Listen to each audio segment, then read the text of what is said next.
Stop, don't cut your sweater or t-shirt just because it's too long. One wrong cut can ruin the entire garment. In the next few seconds, I'll show you a simple invisible sewing trick that lets you shorten sleeves perfectly with no visible stitches. Stay until the end to see the flawless result. First, bring the needle from the inside to the outside, leaving the thread end inside the sleeve. This stitch is called the invisible stitch. Once you learn it, you'll be able to use it for many alterations. You can change a high collar into a lower one, shorten t-shirts and dresses, lengthen short sleeves or pant legs, and most importantly, after the alteration, there will be no visible stitches or thread on the outside. Right now, I'm teaching today's first sewing technique, shortening sleeves. Later, I'll also show you how to alter round necks, V-necks, make waistbands smaller or larger, and invisibly repair holes in down jackets, sweaters, and pants. I'll cover all of these topics during this live session. Back to today's lesson. If you've just joined and missed the beginning, don't worry. Start by bringing the thread out from the wrong side of the fabric. The first key point is that no matter whether it's a thick winter coat or a thin summer t-shirt, make sure the needle goes completely through the fabric. Otherwise, the alteration won't hold. The second key point is very important. Insert the needle beside the knit loop, never directly through the opening of the loop. Otherwise, the thread won't lock properly. Watch again. Insert it right beside the stitch. That's the only movement you need. Just repeat it over and over. The third point is that I'm using green thread on purpose during this live stream, so it's easier for everyone to see through the screen. When you do this at home,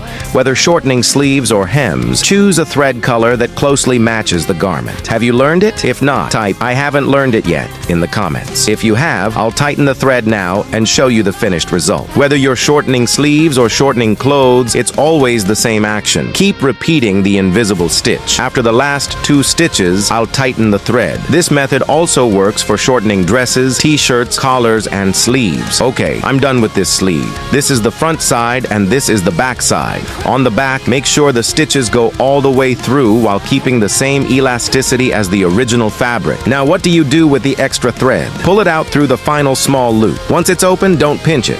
Just hold the thread and pull to tighten it. Sometimes you'll find the thread won't tighten. That's normal because it may have caught on the fabric. If that happens, use a thread pick or seam tool to gently loosen the snag first. Then pull the thread again. Once you tighten it completely, the fabric may look a little wrinkled. Simply stretch it, pull it, and smooth it with your hands. How does it look? If you think I shortened this sleeve well, please give me a good in the comments. As you can see, there are no visible stitches or thread on the surface. Where did the thread go? It's hidden inside the fabric and locked in place. That's today's first sewing technique, the invisible stitch for shortening sleeves. Have you learned it?